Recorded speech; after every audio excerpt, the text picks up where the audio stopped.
Hello and welcome to Straight Talk Africa. I'm Haydé Adams. Thank you so much for joining me. As we enter the final stretch of 2021, we are going to bring you the best of our interviews from this year. From a moment of African camaraderie at the Tokyo Olympics, men and mental health, to pivotal moments and turning points in some African countries, and a young diplomat talking about what the continent's youth really want. This week, we're looking back at the unfiltered moments and conversations with some of our guests in 2021. Straight Talk Africa starts now.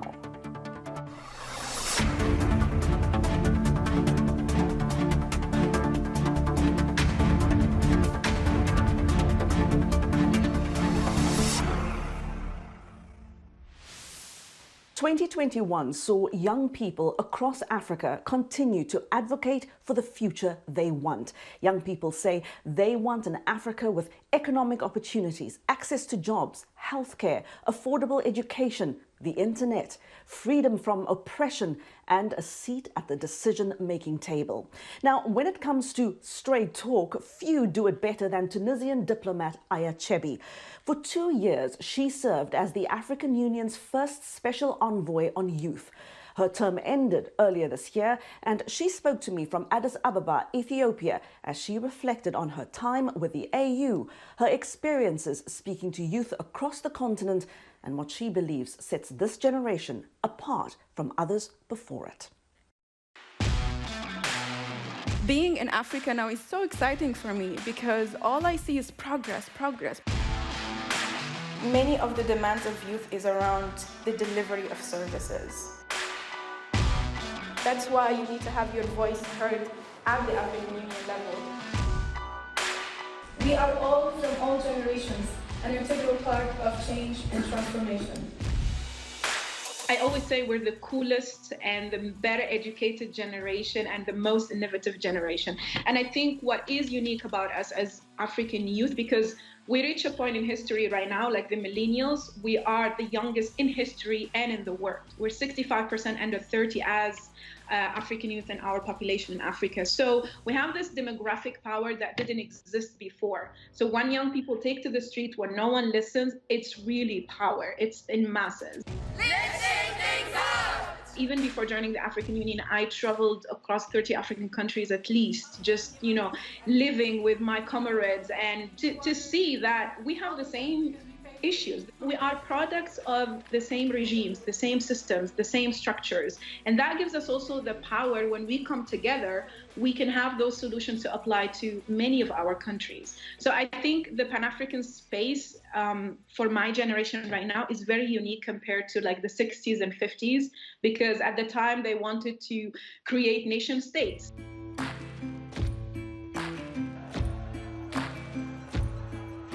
For them, the achievement was independence. But for us, we want a borderless continent. We want e-governance. We want, to live on the internet, to innovate. We want e-commerce. We want to trade. We want different things, but it's very unique to our generation.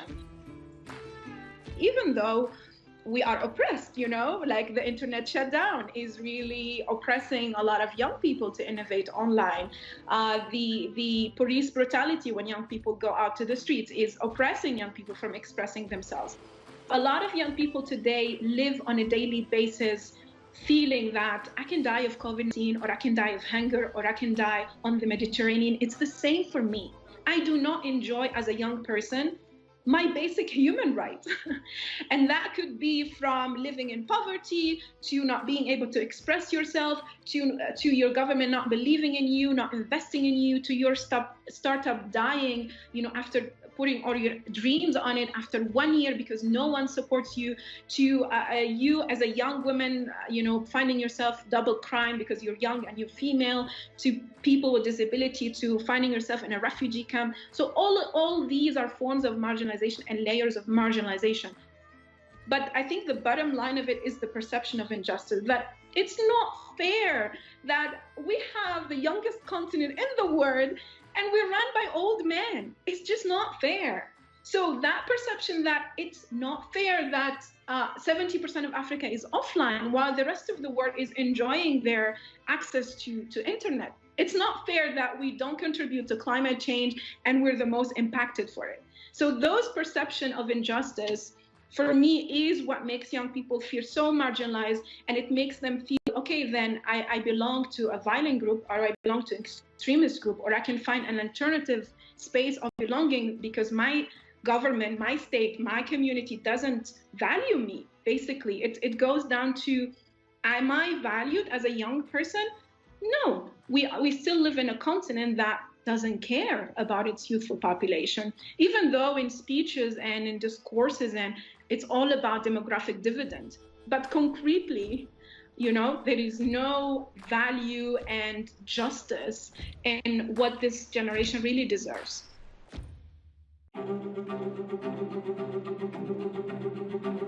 I was fascinated how in the 50s and 60s they could mobilize across borders. And in 1 year, in 1960, 10 countries got independence, and they had no Facebook, no WhatsApp, no any tools to do that. And I'm like, this is African solidarity. This is feeling that your liberation is my liberation. That if Tunisia doesn't get independence, I'm not liberated in Ghana. That if Zimbabwe doesn't get independent, I'm not liberated in Tanzania. They were talking about one language. They were talking about one continent. They were talking about fighting imperialism, fighting colonization. Yes, the Pan-Africanism had a different meaning in the 1650s. It had different meaning in the fight against apartheid. It had different meaning for my, mothers and fathers and grandfathers. It has different meaning for us. So it is for my generation to redefine it, and it is for other generations to accept that we have a different vision because we are facing different challenges. We can't come to 21st century, solutions and challenges with 20th century tools. It cannot. It just will not work. So when I started mobilizing Pan-African in 2011, actually quite after Tunisia's revolution, and seeing that we inspired Senegal, Y'en a marre movement, we inspired Ballet Citoyen in Burkina, we inspired the whole continent to rise up, we inspired Fees Must Fall to go on the street. And to me, that was, for me, an opportunity. How can we take that moment and momentum now to build a Pan-African spirit, to build a Pan-African movement? And I'm happy to see the past decade, this is growing. Standing in solidarity with Ansar, standing with solidarity with Ugandan youth, standing with solidarity with different young people, whether it's an election time, when it's social movement going on the streets. It's fascinating. But I think what we need to do now is to organize. Now we have the momentum, we have the spirit, we understand the struggle, we understand we come from one history and we're going to one destiny. But I think organizing now what will take the continent to the next level, because then the leaders will realize that you cannot go away by doing what you do in your country, because other young people in other countries will call you out and will stand up for those young people. So I hope we can reach that level of organizing. Aya Chebbi there. Well, this year the winds of change swept across countries like Zambia, where President Hakainde Hichilema took office in a testament to the peaceful transfer of power in the southern African nation. In Tanzania, the first woman president, Samia Suluhu Hassan, took office following the death of that country's former leader, John Magufuli. And there was also historic change in leadership at the World Trade Organization as former Nigerian finance minister and renowned economist Ngozi Okonjo-Iweala became the first woman and the first African to lead the WTO. But in South Africa, we witnessed a different set of political events for the history books. That country's former president, Jacob Zuma, was imprisoned for contempt of court after failing to appear at a corruption inquiry. Zuma's imprisonment triggered violent protests and looting as his die-hard supporters decried his jailing. As a young reporter in South Africa, I covered Zuma's rise to power, his legal and political troubles, as well as his popularity in parts of the country and inside the ruling African National Congress. Well, here is a timeline of the key events that saw South Africa's man of the people go from poverty to the presidency to prison. Jacob Zuma's legal troubles begin in 2005. He is South Africa's deputy president and a revered figure inside the ruling African National Congress.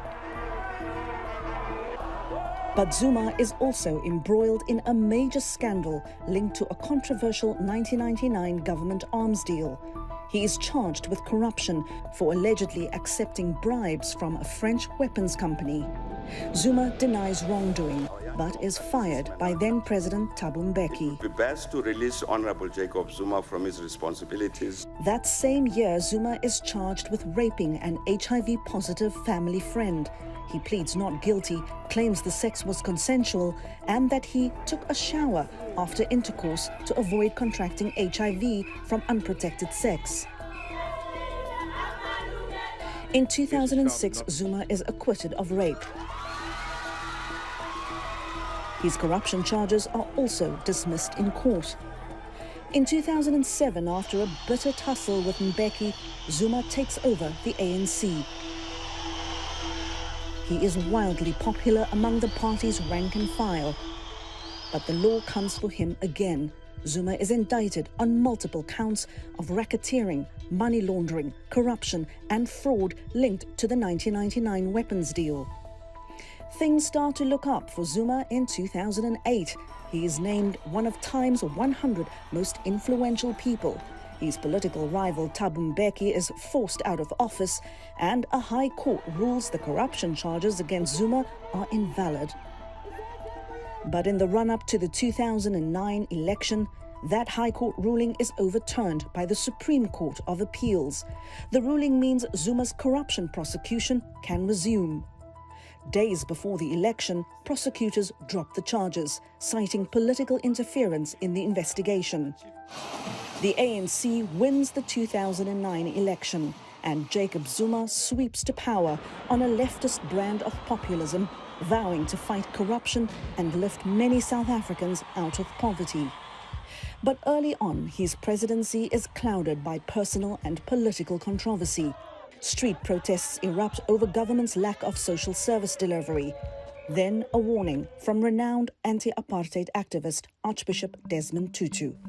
Hey, Mr. Zuma, you and your government don't represent me. You represent your own interests. And I'm warning you. I really am warning you out of love. I am warning you like I warned the nationalists. I am warning you. One day, we will start praying for the defeat of the ANC government. Despite Tutu's caution, the ANC clinches a victory at the polls in 2014, securing Zuma a second term as president. But the party sees its electoral support decline, especially in major cities. Then a new scandal erupts, this time over multi-million-dollar so-called security upgrades at Zuma's private compound in Nkandla.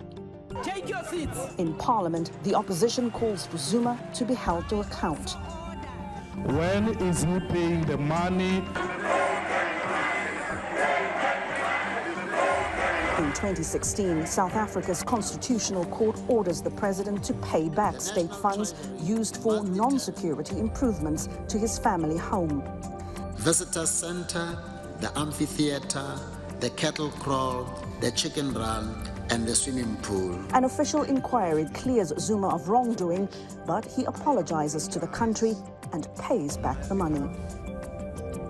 By now, Africa's most developed economy is in trouble. Unemployment spikes and protests break out over joblessness and unaffordable tertiary education. Inside the ruling party, Zuma's popularity fades. ANC supporters boo and heckle him in front of foreign dignitaries, including US President Barack Obama.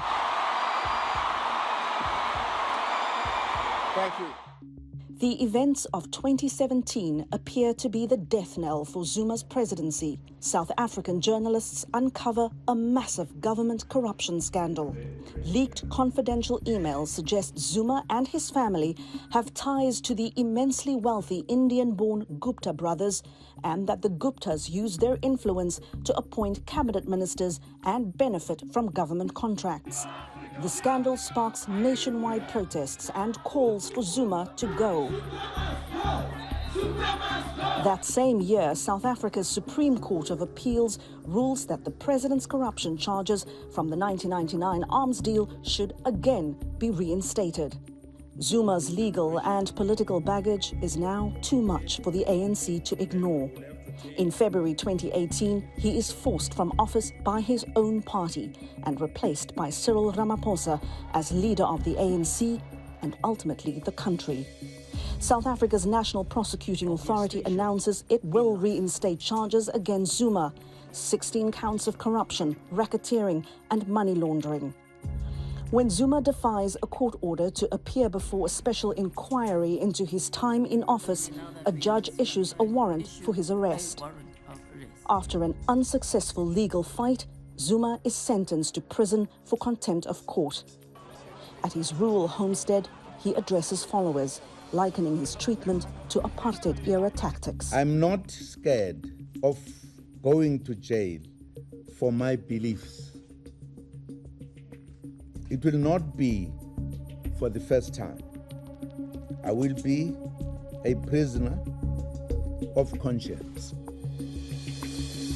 Just minutes before midnight on July 7, 2021, comes the moment Jacob Zuma had fought for over a decade. He hands himself over to police to begin serving his 15 months behind bars.As the COVID-19 pandemic continues to take its toll on lives and livelihoods, restrictions and lockdowns are affecting people's mental health. When you look at Sangu Delle, you see the quintessential young African success story. He is highly educated, well-traveled, a thriving entrepreneur and a great public speaker, by the way. But a few years ago, things fell apart for the Ghanaian businessman. And you must hear what he told me about a turning point in his life that forced him to address what he says were his own prejudices about African masculinity and mental health. Here is Sangu Delle, unfiltered and in his own words. I was working on this major project. It was going to be the biggest project of my career at the time. It was a big $12 million project. Super excited about it. It was clear, we would have made about $3 to $4 million in profits. I personally would have been a massive $1 million payday for me. I had made tons of philanthropic commitments out of that. And it, I won't get into the weeds of it, but long story short, it ended up becoming a fiasco. And I think that the challenge I had was, I wasn't able to talk about it with anyone. I was getting panic attacks. I went through very severe depression. I had severe anxiety. And I suffered in silence, right? I was completely unable to speak about my troubles with anyone, not even those who were close to me and who loved me. I have a loving, supportive family and incredibly loyal friends, yet I could not entertain the idea of speaking to anyone about my feeling of pain. I felt suffocated by the rigid architecture of our African masculinity. It was a dangerous moment. My mental health was rock bottom. There were some days I did not want to wake up. I didn't want to be alive. I mean, it was very bad. But what while that particular issue precipitated that crisis, the crisis was bigger than just that issue, right? And so it became clear to me that there was a sense in which I had completely ignored my mental health. I had been a victim of a culture of toxic masculinity, one that said, an African man does not express emotions and just deals with their problems, one that does not create room for vulnerability, one that does not create a safe space to really be in touch with one's emotions. around all of this happening, my best friend, I think I mentioned at talk, was diagnosed with schizophrenia, and I saw the stigma, right, and the impact of that stigma as well. So that set me off on this journey, and as I was struggling with it personally, I realized that I knew I was not alone, and I knew that if I, with 3 Harvard degrees and an Oxford degree, could feel this deep sense of shame, I knew I wasn't the only one. And so I decided to go public, in the hopes that by being openly vulnerable and by openly sharing my struggles, I would create space for others to also feel comfortable talking about their struggles.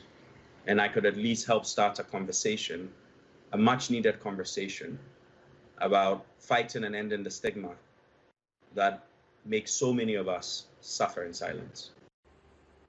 We as Africans often respond to mental health with distance, ignorance, guilt, fear, and anger. There's a fundamental lack of understanding. There's so much ignorance. There's so much fear. So a lot of times we think of mental health and everyone is thinking of a madman running around, right? We associate it with drugs. We associate it with religion and spiritual attacks. And so a lot of times you find that in many communities, someone has a mental health problem, and the first thing someone will say is, let's rush them to, let the pastor cast the demon out of them. Yet if someone has COVID, or someone has bronchitis, or someone has cancer, we don't do that. You might still pray for the person. I'm a man of faith, so I'm not here saying faith has no role to play. In fact, quite the contrary. We've seen research from the Harvard School of Public Health that shows that faith plays a huge role in actually helping to promote mental health. But what I'm saying is the particular way in which it's enacted in our communities, where if someone has cancer, there's so much compassion, there's empathy, right? And we know that it's not the person's fault. But there's a way in which, when it comes to mental illness, empathy is eviscerated. And we don't understand it. We treat it with derision. We tend to blame the person and tell them, oh, just get up and get over with it. It's seen as this white problem or first world problem. How are you depressed? You have this, you have that. You're not going to tell someone who has cancer, you have a house, a roof over your head, and you have a loving family, why do you have cancer? We would never say that. But somehow it becomes okay to tell someone who is suffering with depression that how can they be depressed, right? As if it's their fault, right? As if it's not a disease with which they struggled with, as which there aren't components about it that's beyond their control. And so a big part of it really is around awareness, information, letting people actually understand what's happening. A lot of times before, when you even talk about suicide, people will think and say, oh, no, that's just a thing they do in the West. That's just an American or a European thing. It's not true. It's in our communities as well, but we don't talk about it because there's so much shame associated with it. So even where someone commits suicide, no one wants to talk about it. They might lie about it. They might tell a different story. And so we keep it hidden. But it needs to come out in the light. And we need to normalize these conversations, right? Because that's when we can start the collective healing process. Social media. Now, social media, I have mixed feelings about. On the one hand, I do think social media has negatively contributed to mental health, in that, and there's a lot of scholarship around this. I think it's created all sorts of anxieties, especially for young children. But social media has also democratized some of these conversations because of the veneer of anonymity. So it's allowed for some of these conversations to proliferate. It's allowed for some of these conversations to occur. Right, there's an amplification of some of the voices, right? Whereas my TED Talk, for example, has now been viewed over 2 million times. A lot of that amplified through social media and the internet. 20 years ago, you didn't have that medium to even be able to amplify some of these conversations. When we look at COVID, while it started as a physical illness crisis, quickly erupted into an economic crisis and has resulted in what I believe is one of the greatest mental health crises the world has faced. But we're not, as humans, we're social creatures. We're not made and built to be alone. And COVID has forced us to be isolated, to be away from each other, and that has created a huge crisis. People are struggling, people are suffering, and so I think that's what has also bubbled this to the surface. This COVID era in particular, this pandemic, has also created a huge mental health issue. Mental health is just as important, if not more important, than your physical health. And there's a connection between the two, because a lot of times the deterioration in your mental health will manifest itself in your physical health. And so ignoring our mental health deprives us of our full humanity. It deprives us from living full, rich human lives. And so it is suicidal, literally and figuratively, for us to deny mental health. Forget even about the label of mental health. Maybe if it's the label, that's the issue. And let's just approach things from a standpoint of how do we show love for people? How do we do that by first taking a step back and trying to understand what people are going through, right? By trying to just create space, safe space for people to just talk about what they're going through. Let's start with that, right? Let's just start with that. Let's start with trying to normalize creating a safe environment for people to talk about their feelings, right? Let's just start with that. If we can start with that and we can, just push that, that will, I think, go a long way towards this, fight to ending the stigma and towards this long battle in getting all of us collectively to take mental health seriously, because it is. To those people suffering, I want to tell them that you are not alone. You are not alone. I've suffered. I continue to suffer. And there are millions of people just like you. Because being vulnerable, that does not make you weak. It just makes you human. It is an integral part of who we are as humans. And we need to own our emotions, and we need to speak about our emotions, and we need to talk about when we're hurt, when we're sad, when we're angry. And there's nothing wrong with that. You are not alone. So don't suffer in silence. And know that there is light at the end of the tunnel, and there is help. Get help, right? In the same way, if you have malaria, if you have COVID, if you have bronchitis, there's medical help to help you get better. It's the same. I got help. I went to therapy, and it changed my life. It literally saved me. There's help. Seek help. Reach out to somebody. Go online. Look for a helpline. Talk to someone. It's the loneliness and the silence that cripples. You don't have to deal with this alone. So reach out and seek help. Seek help today. Please do so, and do so knowing that you are not alone in this. We're all in this together. And day by day, it will get better if you seek help. But it's not going to just get better in a vacuum. The same way your malaria will not get better if you don't seek help. So seek help, reach out, seek help.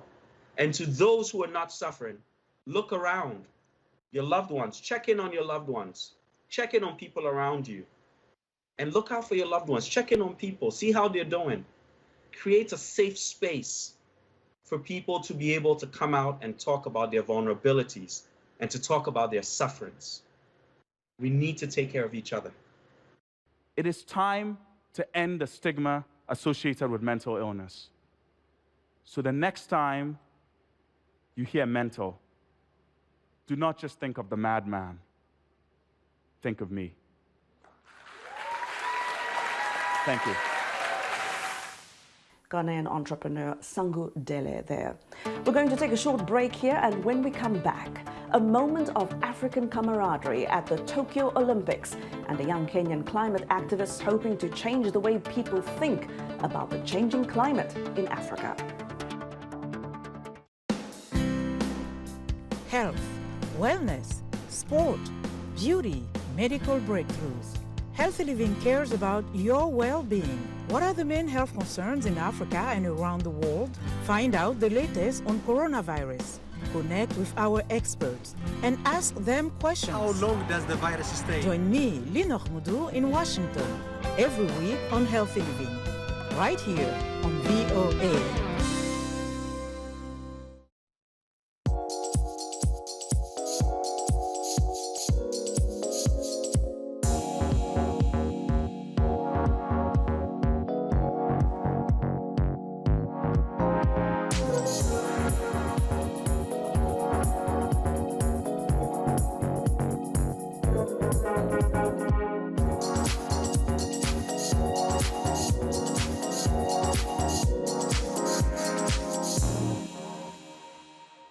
You're watching Straight Talk Africa on the Voice of America.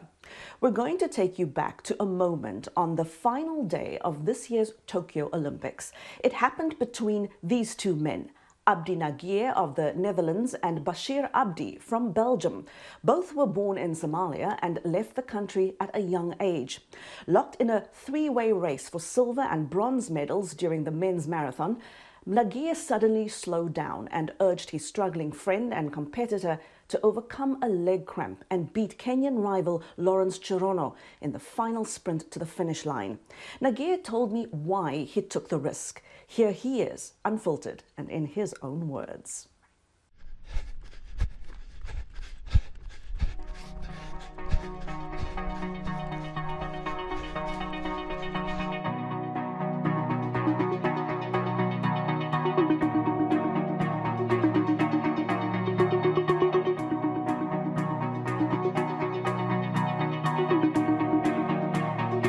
My name is Abdi Nageeye. I'm from the Netherlands.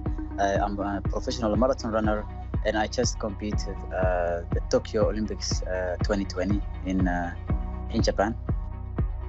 I came to the Netherlands, I think in 1996 as a refugee. Everyone knows what was going on at that time in Somalia, unfortunately. I grew up here. Unfortunately, I went with my brother to Syria, then back to Somalia, and then I came back to the Netherlands. I thought this is the best country I want to stay and study and work later. That was 2005. So I was been away 6 years from the Netherlands. And I started running here. I was playing soccer for a long time, and just actually, you can say it by accident, I started running. And the first race actually, or the first run touched me. And I really like the freedom, what you feel when you are just running alone in the forests, on the streets. And after a couple of years, it became my profession. And I went to Kenya, I went to Ethiopia to improve myself. And it was a long journey. It was a long journey, 14 years, I think now, that I was running. And it was my first success. My first Olympics was 5 years ago, 2016, also the marathon. And that time it was, wow, I can go to the Olympics. But this time I had different nerve because this time I knew I want to compete with the best. It's not only to go there and to join, but this time I want to come back with results. Bashir Abdi is really my long friend. And, you know, we had the background of becoming from Somalia, playing football, but also that background of we have to go to Kenya, we have to go to Ethiopia to train with the best because they are the best in the long distance. And I had many Dutch friends here, Dutch athletes, we were training together, and they were not going 100% for their goal. They were thinking about, yeah, I need a job later, I need a car, I need this. And me, I was going 100% for my athletics. Material was not important for me. And Bashir had the same, 2 hours away from where I live in Holland. He had the same dream. I was competing the marathon distance, and the marathon happens always the last day. It's always Sunday morning.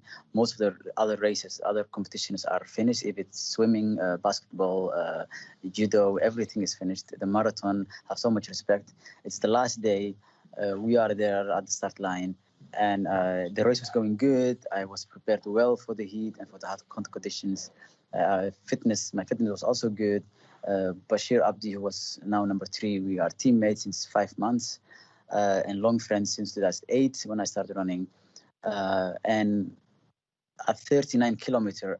Until that time, I would see him as one of my competitors that he can beat me. He was better than me in training. But also we had a very tough Kenyan athlete who was the winner of Boston Marathon and Chicago Marathon, who have incredible achievements. So at 39, I wanted to make my move. And I looked where everyone was. So I looked at my left side, I remember, and Cherono was there in the Spaniard, the Spanish guy. And I looked, where is Bashir? Because I was also afraid of him. So I looked, and then I see Bashir is not with us, or let's say he's not close to us. He's half 10 meter or 12 meter. So I was telling him, come close. And it started that moment. So I waved to him. And that thing is very common thing for us when in the trainings, when you have tough day, we will tell you come close, and it helps you just stay close, because when you have a bigger gap, you will lose and you can run alone. So it happened again at 41, but still I want to go for my success. Still I want to go, but every time when I want to go, I see my friend and my teammate still hurting. So it was feeling like I'm leaving him alone behind there. So I still waited. At 41, because I'm thinking Cherono have incredible speed. He's the last winner of Boston Marathon, and he had the best speed when he was beating the former world champion, the current world champion. He beat that race. So I was still thinking I need to have longer sprint, not short sprint. He will beat me in short sprint. I need longer sprint. So still I want to go, but Bashir is still there hurting and giving every time 5 meters, 6 meters. And then actually that time I let it go to have long sprint, and I said, I feel great. I was feeling still great. I said, Abdi, I had a lot of confidence. You can beat him in short sprint. So the last 3K, I was actually, I had confidence that I will be number 2, but I knew if we go, Bashir will not able to go with us. And I remember that 400 meter, I said, normally I always go 400 meter. I can have long sprint again. Still, I waited 200 meter, and then you can see I'm actually I'm trying to hide that Cherono will not see me that I'm putting now the sprint. So I wanted to surprise him with the sprint. So actually I'm still telling Bashir to come, but I never hide it, because when I see the videos, I'm just doing like very aggressive way. But that moment I was thinking, I do it secretly. I'm telling Bashir, now we have to go up. Bashir, I'm going now. You have to come with me. And I still waited, and you can see, from your side, you can see if someone is now next to you. And you can see actually when he's next to me, then I put my last sprint. It was crazy and we had interviewed together last time, and he said, if Cherono made any move from 39 until 150, 200 meters to go, I was not able to go because he had cramp. And with cramp, you can't sprint for long. You can sprint only for 6-7 seconds. That's it. And it was perfect scenario for him to make safe his bronze medal. And for Cherono, he didn't make the right choice, but it was like we were actually sent for Bashir actually to make sure that he will win the bronze medal. And after the finish, Eliud Kipchoge is my same sponsor, same manager for many years. I trained with him last 4 months. It was crazy that everything happened so good. And after 2 days, actually, I realized how special it was. It was amazing to finish like that. It means a lot. It was first time ever in that 14 years that my mother called me and told the neighbors came running to the house and telling her about my success. So it is everywhere now. My little brother who's in Canada, he was calling me and he said, do you have TikTok because you are going viral? I said, no, I don't have it, but you can. Everyone knows about it, and especially what I did for my friend and former countryman. Yeah, it means a lot, and I hope that I can give the same as someone like Halima who do model in Canada, and Ilhan in the US, Ken An who is singer, Mo Farah who is a sir now and double Olympic champion, to give the Somali people that even if we are here, you can still have success, and that they have examples, someone who look like them, who have the same language and religion, that they can say, actually we can do something. My message to every Somali young girl or boy, or even to every African young boys and girls is, especially the ones who are first I have to start the one who are in Europe and America and in Canada. You have a chance. Even if your mother don't support you, tell him, put me in sport.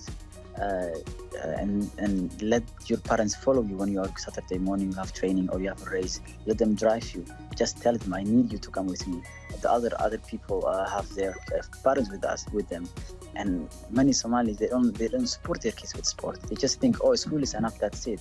But sport gives you a lot of discipline. It's health for your body. It gives that discipline to work something, to have goal fully, and don't see each other directly as competitors. When you help each other as a team, you will grow, and the race that you will see, you will win. But before that, before the finish line, you have to help each other.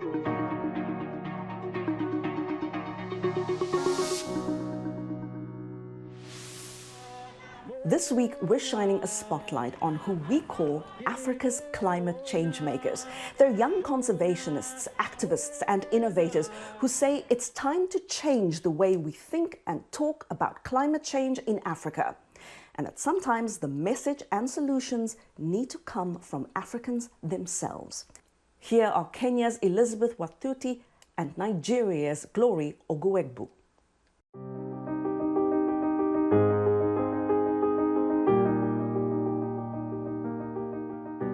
I've always been passionate about environmental conservation, and especially having grown up in the most beautiful forests in Kenya. And this is a region that is actually the most forested. It's called Nyeri County.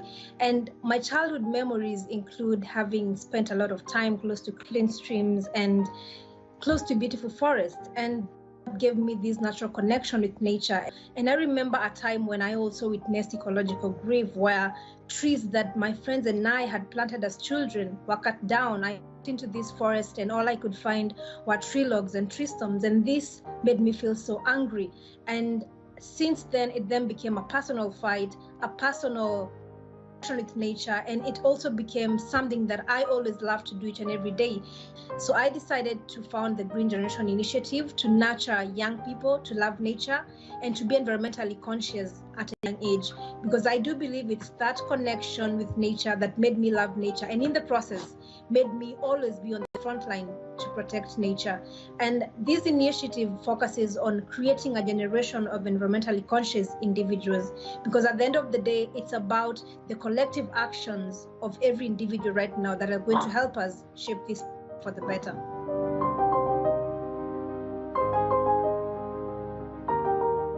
Last year, during one of the Fridays for Future climate strikes, I held this poster where I had written down, "The climate is changing, why aren't we?" And I held this poster in Nairobi City. And this is because of the many years of inaction that we have continued to see. A lot of young people like myself have continued to demand for urgent and bold climate action from the leaders. But yet much of the needed change and actions that we want to see seem to be nowhere in the horizon. And so I wrote this poster because I began to witness a lot of the climate change impact in my own country. People were dying and losing their lives as a result of the floods, mudslides, and landslides that were affecting different parts of the country. I care about how my actions will impact the next generations. But yet, as the human race, we are not doing what is supposed to be done of us to be reduce, or rather to be able to tackle this crisis and reduce these impacts from the people that are the most affected. Just because the climate crisis is not happening where you are, it doesn't mean that it's not happening at all. There are people that have to deal with the worst impacts of this crisis every day. And for that reason, we also need to change and begin to take urgent action. And the other aspect is the piece of nature. Nature has to be at the center of climate conversations, and that has not happened for a long time. And this is because the discussions about tackling the climate crisis have only a lot of times been centering around reducing carbon emissions. For us to stay within the 1.5 degrees Celsius, we also need to preserve every bit of remaining ecosystems, and they have to stay intact, and as well as continue with nature regeneration efforts, and also make sure that our cities are green, clean, and resilient.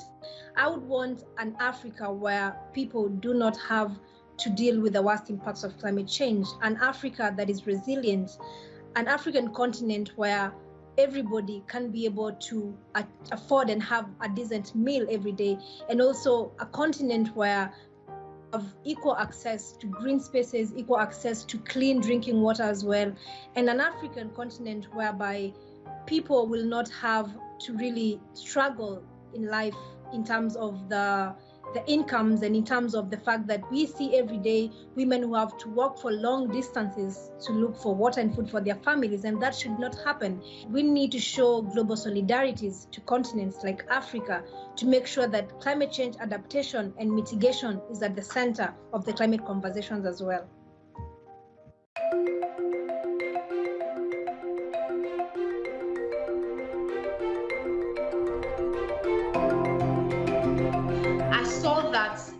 Indeed, there were climate change impacts, but we do not recognize them as climate change impacts in Nigeria.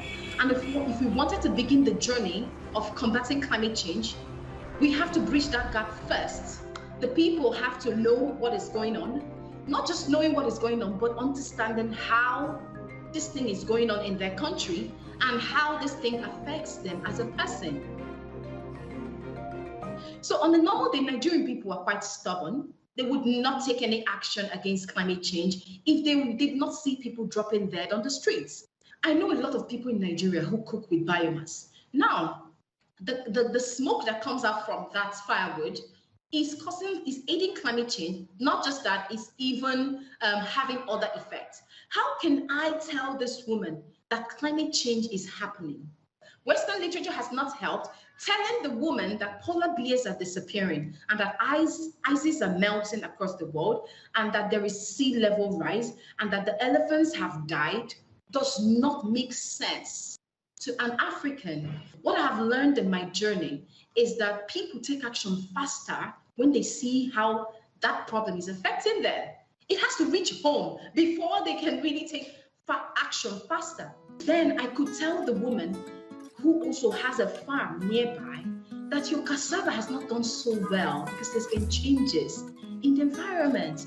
There is a change that is happening in our world that is leading to that. Only then can the person listen to you to understand what climate change is and if there are steps that they can take because there's a personal way it affects them.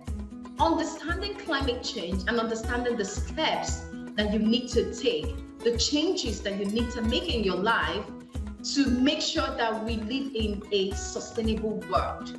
Bringing it down to your very local experience, bringing it down to your very home.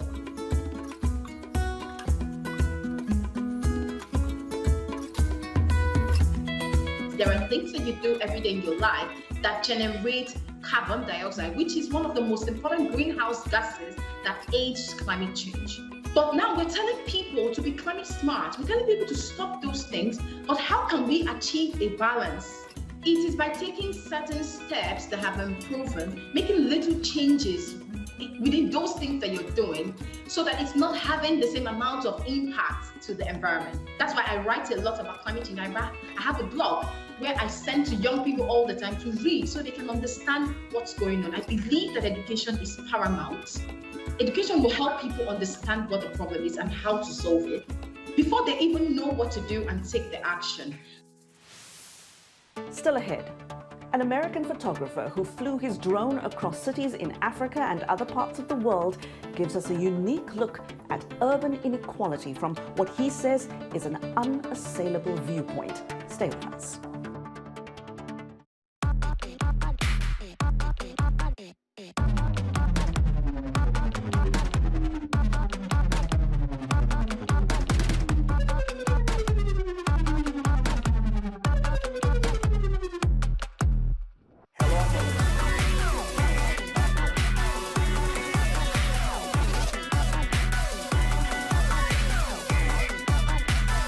From around the world. Let's go.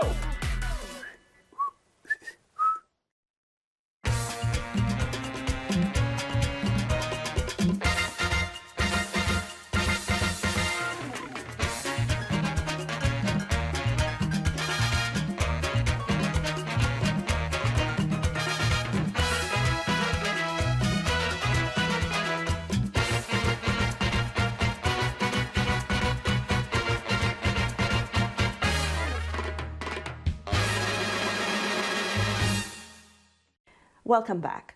We're taking a look at the unfiltered moments and conversations on our show this year. When American photographer Johnny Miller flew a drone over the cities of South Africa, He couldn't believe what his camera had captured. What he found prompted him to do the same in other cities across Africa and the world. His work went viral, even landing on the cover of Time magazine. It's all part of a visual project he calls Unequal Scenes, showing the effects of urban inequality from what he believes is the most truthful and revealing angle, the sky. He lives in Cape Town now, and I caught up with him earlier this year during his visit to the United States.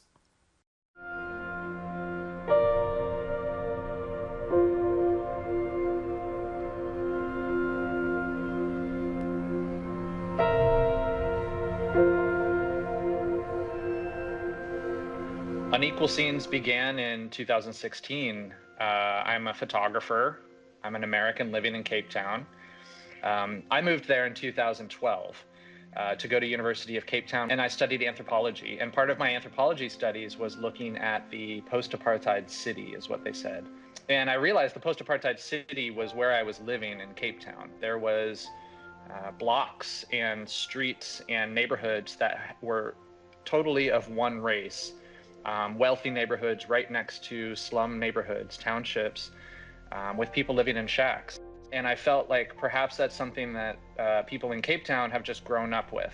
Like they don't even recognize it anymore, you know? So I thought when I had the drone, which I bought in 2016, early 2016, I thought, you know, this could be like a light bulb moment for my work, is to just get a new perspective on things. And so I actually took the drone to Table Mountain at first, and it worked. People said, we've never seen Table Mountain look like this before. Drones were relatively still new at that time. And I thought it worked. This is awesome. So I literally put the drone in the back of my car and I drove to a neighborhood called Lake Michelle, which is next to a township called Massapumalele. And I took the drone out, I put it on the ground, I flew up into the sky, and the scene that emerged was the first scene from Unequal Scenes, which became sort of a viral sensation on Facebook, was of those two neighborhoods. And when it appeared on my screen, I knew immediately that I had something important. And so when I put it onto Facebook later that night, that unequal scene went viral and people wanted more.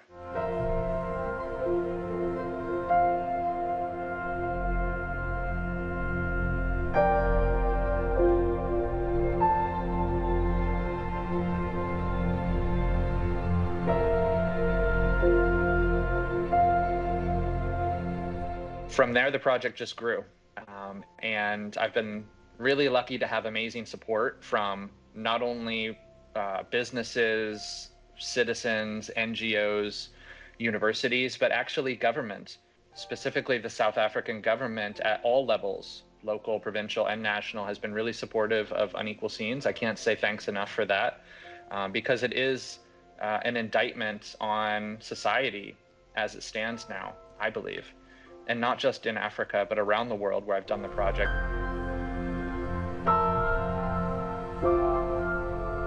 So if I have a mission with the Unequal Scenes project, it's to create a sense of awareness of how bad the problem of inequality actually is, by showing it from an unassailable position, which is from the sky. And I'm hoping that that sparks passion in people to want to change the system.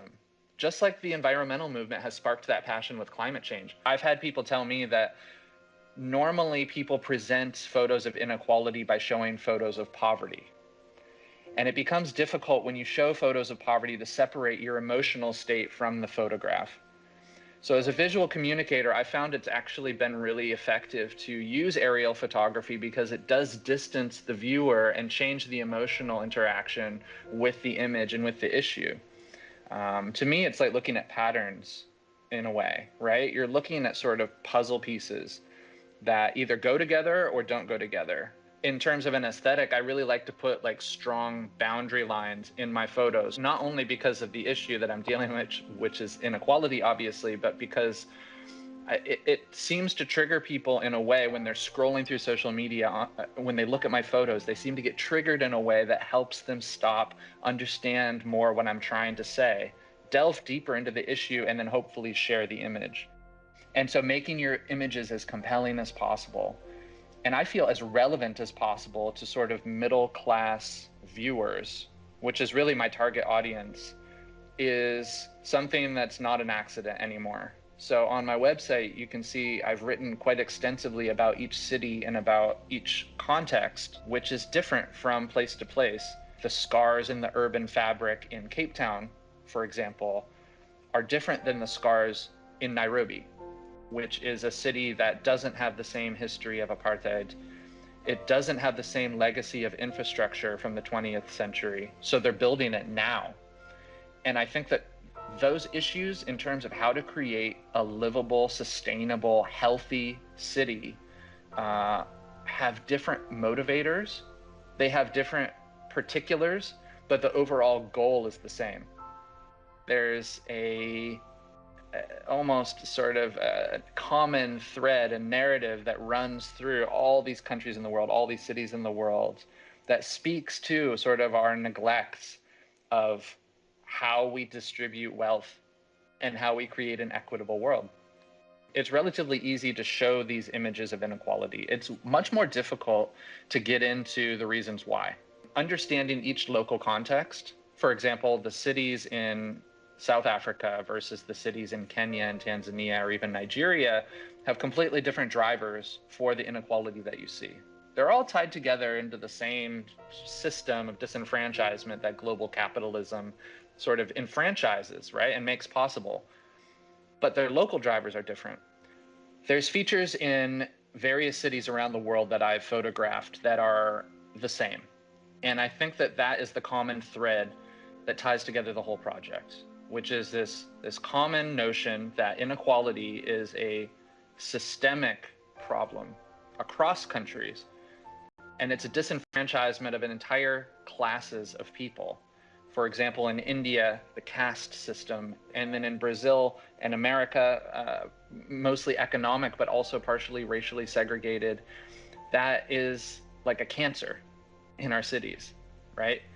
And I think you see that when you look at those streets that separate, for example, a slum in Mumbai from high-rise apartment buildings, and you go, that looks exactly the same as the slum in Sao Paulo, right next to high-rise apartment buildings there. And it's similar in Cape Town or Johannesburg. It's just that there's no high-rises, there's like mansions. And even in America, where I'm from, where I think it's really important to focus on this project, because inequality is huge in America, and it's a developed, rich country, so there's no reason for it to really exist the way it does here. What I'm hoping to do with the photographs is not focus on discrete individual photographs of poverty, but tie this into a campaign, right? Show that this is systemic in nature. Show that inequality is similar in each city around the world, and build a movement, help build a movement around ending inequality.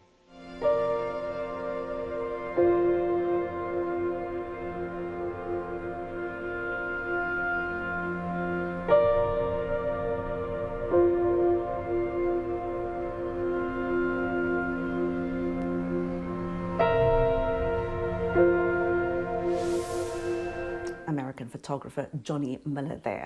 And that is where we will leave it. Thank you so much to all of my VOA colleagues who helped me bring you these episodes of Straight Talk Africa this year. Thank you to our new affiliate stations now airing this show in Southern, East and West Africa. And as 2021 draws to a close, I want to thank you for always watching and always listening. Here's to a prosperous 2022 to you. And as we say in South Africa, hamba kahle, do go well. Goodbye.